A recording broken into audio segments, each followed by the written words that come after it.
안녕하세요. 차쌤입니다. 오늘은 돈, 재물론 시리즈 마지막 3편입니다. 부자가 되려면 이것을 지켜야 한다 라는 이야기를 시리즈 3편으로 꾸몄어요. 실제 사주적으로도 중요하게 보는 부분이고요. 이것을 하고 있느냐, 잘못하고 있느냐, 어떻게 되어 있느냐 이런 부분에 따라서 사주가 부자가 되느냐 아니냐를 결정을 하거든요. 이 대망의 세 번째 시간을 되게 귀 기울이시면 분명히 삶에서 많은 도움이 되실 겁니다. 또 본론부터 이야기를 해드려야 되나요? 그러니까 우리가 생각했을 때 돈을 버는 것만 목적이 아니잖아요. 지켜야 됩니다. 그쵸? 돈을 지켜야지만 부자가 될 수가 있어요. 근데 돈을 지킨다는 건 무슨 뜻이냐면요.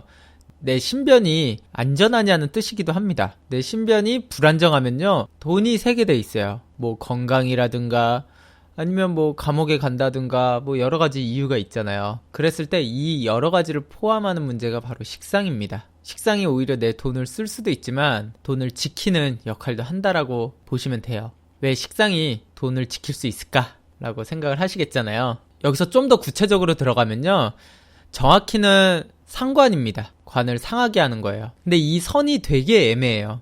그러니까 식신이냐 상관이냐는 선이 애매합니다. 아마 사주를 공부하시는 거의 모든 사람들은 식상에 대한 구분을 제대로 못할 거예요. 제가 다시 한번 정리를 해드리겠습니다. 예를 들어서 간목에 정화가 있으면 그냥 우리가 일반 책에서 보거나 열심히 공부를 하신 분들은 이것을 상관이라고 생각하잖아요. 그렇지 않습니다. 이것은 식신이에요. 그럼 간목에 병화가 있을 때도 식신이 됩니다. 상관이 아니에요. 그럼 상관은 뭐냐? 이 식신이 과도하게 있을 때입니다. 관을 상하게 할 정도로 과도하게 있을 때를 상관이라고 하는 거예요. 그러니까 일간이 양일 때 음인 경우를 보통 그냥 읽을 때는 대충 상관이라고 읽는데 그거 잘못된 겁니다. 전부 잘못된 이론이에요. 옛날부터 올라온 사주 이론들이 전부 다 잘못된 걸로 해결이 됩니다. 관을 깰 만큼 식상이 강하지 않으면 상관이라고 보지 않습니다. 그냥 식신이라고 보는 거예요. 그럼 상관이 좋은 거냐라고 하면은 좋을 수도 있고 나쁠 수도 있어요. 그거는 정말 관을 어떻게 깨느냐가 중요한 거지 그냥 관을 깨는 게 중요한 게 아닙니다. 이해가 되셨나요? 어떤 사람은 식상이 많은데 법을 잘 지킨다라고 얘기하는 사람이 있어요. 그냥 상관이 많은데 예를 들어서 어떤 사람이 나는 화일간인데 토가 굉장히 많아 근데 나는 법을 되게 잘 지켜 이렇게 생각하는 사람이 있고요. 어떤 사람은 식상이 없는데 난 법을 되게 안 지켜 라고 생각하는 사람이 있습니다. 누가 좋은 걸까요? 여러분들은 알고 계세요? 누가 좋은 건지? 법을 잘 지키는 사람이 나쁜 겁니다. 네. 여러분의 상상이 깨졌죠? 네. 법을 잘 지키는 사람이 좋은 거 아닌가요? 라고 생각하시겠지만 나쁜 거예요. 왜냐? 그 사람이 법을 지킨다는 건 되게 사소한 거예요. 사소한 데서 법을 지키는 겁니다. 그냥 길 가다가 쓰레기 안 버리고 담배꽁초 안 버리고 그냥 횡단보도 파란불에 건너고 뭐 주차 위반 잘 안 하고 이런 정도예요. 그러면 이거 법 잘 지키면 좋은 거 아닌가요? 라고 생각하시겠지만 사주에서 결국에 상관이 강하게 나와 있잖아요. 그럼 이 사람은 법을 깹니다. 어떨 때? 제일 중요한 순간에 깨요.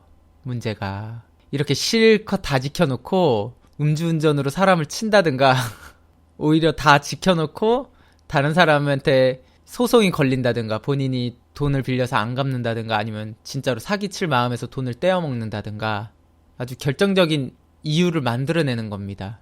근데도 사람들은 본인이 법을 잘 지킨다고 생각해요. 이렇게 하는 사람은. 근데 결정적인 한 방에 정말로 감옥을 갈 수도 있고 정말로 돈도 다 잃을 수 있는 상황이 될 수 있는데 나머지 짜잘한 거 많이 지켰다고 해서 그렇게 생각을 한단 말이에요. 반대로 아까 말한 상관이 강하지 않은 사람 평소에는 법도 안 지키고 이러는데 가장 중요할 때만 지켜요. 네, 감옥에 갈 만하거나 큰 돈을 잃을 수 있는 상황의 법만 되게 절묘하게 잘 지킵니다. 그럼 그런 사람은 법에 대해서 제재를 안 받을 수도 있죠. 이해가 되셨죠? 그러니까 법이라는 건요 무조건 지켜야 되는 게 아닙니다. 사실은 결정적인 것만 지키면 돼요. 그리고 어떤 사람 뭐 제 청취자분들 중에 뭐 악법도 법이잖아요 차쌤 뭐 이렇게 얘기하겠지만 악법은 법이 아닙니다. 그거는 네, 그건 본인 생각이고요. 네, 잘못된 얘기입니다. 굉장히 악법은 사실은 지킬 필요가 없어요. 악법은 그 법으로 보호를 받을 몇몇 소수의 사람들을 위해서 만들어진 게 악법이고요. 정말로 중요한 법들 나를 위한 것들 그런 것들을 아니고서는 사실은 지킬 필요가 없습니다. 물론 타인한테 피해도 주면 안 되죠. 그러니까 구체적으로 피해의 대상도 없는데 그냥 법으로 제정된 것들이 많아요. 아무도 피해보는 사람이 없는데 그냥 만들어놨어. 그런 법도 굉장히 많습니다. 그런 것들은 구체적으로 지킬 필요가 없고요. 정확히는 그 법의 처벌 규정을 굉장히 잘 알아야 돼요. 그래서 내 삶에 유리하다. 내가 이것을 어겼을 때 만약에 걸렸어 라고 했을 때 그 처벌이 굉장히 가벼운 건요. 사실은 좀 안 지켜도 돼요. 나한테 그만큼 이득이 크다면. 예를 들어 생각해 볼까요? 어떤 사람이 뭐 아이스크림을 먹고 있었어요. 그러다가 이제 아이스크림 비닐봉지가 있어요. 근데 여기 아이스크림이 잔뜩 묻어있단 말이에요. 이것을 길거리에 버리느냐 아니면 내 주머니에 넣느냐 라고는 선택지에서 난 법을 너무 잘 지키는 사람이야 하고 내 주머니에다 넣어요. 어떤 사람은. 근데 그러면 안 됩니다. 그냥 버리는 게 나아요. 길거리에. 길거리에 버리는 게 낫습니다. 이러면 또 제가 또 괜히 도덕적으로 나쁜 사람을 막 만들어내는 것 같지만 어떤 이해득실의 관계에서는 그냥 버리는 게 나아요. 그냥 몰래 뭐 어디 눈에 안 띄는 데다가 싹 버린다든가 뭐 그런 식으로 해야죠. 뭐 대놓고 막 다른 사람들 보는 데서 그러지 마시고요. 애초에 뭐 그렇게 지키고 싶으신 분은 애초에 아이스크림 먹지 마세요. 근데 만약에 이런 상황이 왔다. 그냥 제가 비유를 드는 거죠. 그랬을 땐 그냥 버리는 게 낫습니다. 괜히 옷을 버리지 마시고. 근데 바보 같은 사람은 그것을 괜히 호주머니에 다 넣는단 말이에요. 그리고선 나는 법을 굉장히 잘 지키는 사람이야 하고 뿌듯해하고 괜히 그러면서 다른 여자 성추행하고 막 성희롱하고 막 그게 무슨 정말 바보 같은 거죠. 정말로 똑똑한 사람들은요. 일명 부자들. 똑똑한 부자라고 할까요? 여기서는. 똑똑한 부자들은요. 물론 사소한 것도 지키는 사람도 있지만 사소한 거를 오히려 안 지키는 사람들이 많습니다. 일부러 벌금 낼 짓을 해요. 그리고 벌금 그까짓 거 그냥 내. 왜냐면 안 걸리면은 유리하니까. 그리고 걸렸어도 그 벌금이 세지 않아요. 그러면 사실 그렇게 해야 됩니다. 이거는 도덕적으로는 굉장히 나쁘지만 여기서 말하는 그냥 제가 말씀드린 재물론적인 면에서는요. 그게 유리한 겁니다. 그리고 벌금이 세다 이런 건 절대 하면 안 되죠. 그리고 감옥 갈 수 있다 그럼 절대 하면 안 됩니다. 제복이 없거나 이런 사람들은 꼭 반대로 해요. 사소한 거는 기가 막히게 잘 지키고요. 그러면서 벌금 왕창 낼 것들만 본인이 합니다. 뭐 젊은 남자들은 평소에 법을 뭐 이런 거 짜잘한 거 잘 지키다가 뭐 폭행죄로 막 벌금도 내거나 아니면 합의금도 많이 내고 뭐 이런 경우가 많죠. 그리고 괜히 그 약간의 뒷돈 받아서 그것도 뭐 많은 것도 아니에요. 막 한 2, 30만 원 받아가지고 뭐 횡령이나 뭐 뇌물 받았다라고 해서 그렇게 걸리는 경우도 많고요. 그런 사람들이 오히려 더 문제가 많이 발생되죠.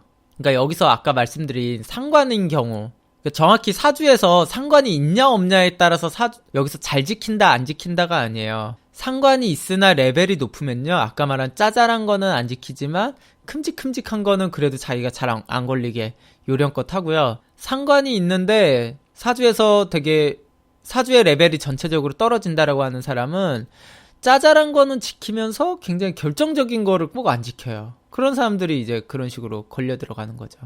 그러니까 항상 이해득실의 관계를 굉장히 생각을 해야 되는 거예요.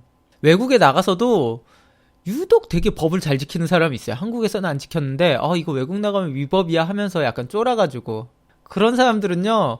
여행의 재미나 여행에서의 이득을 잘 못 얻는 사람들이에요. 그런 사소한 법은 안 걸리면 땡이거든요. 따지고 보면. 근데 그런 불안감 때문에 제가 뭐 마약이나 막 이런 게 아니라 정말 사소한 걸 얘기하는 겁니다.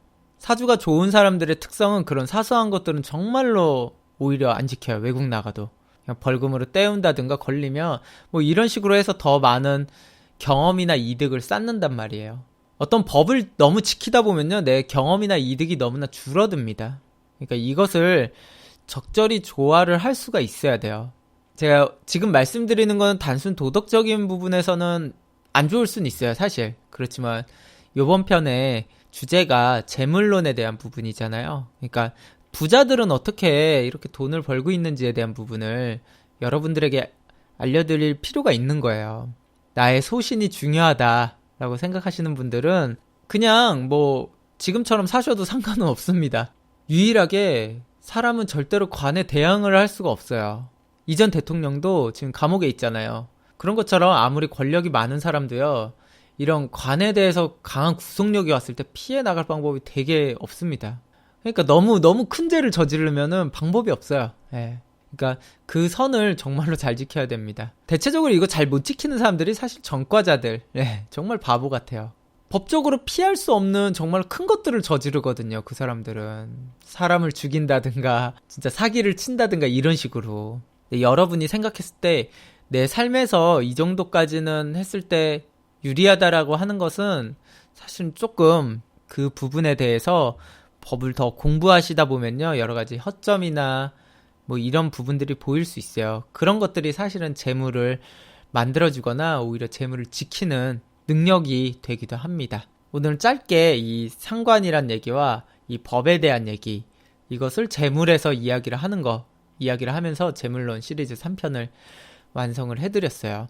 우리가 단순히 학습에서 배우거나 인생에서의 경험으로서 알 수 없는 내용이기도 합니다. 정말 사주에 대한 본질적으로 기본 베이스가 녹아있는 얘기예요. 그리고 당연히 이 얘기는 어디에서도 들을 수 없는 얘기입니다. 예, 제가 여러 가지 많은 사주들을 연구를 한 결과고요. 제가 사주의 기본 바탕을 토대로 정말 많은 부분을 연구했을 때 나온 결과입니다.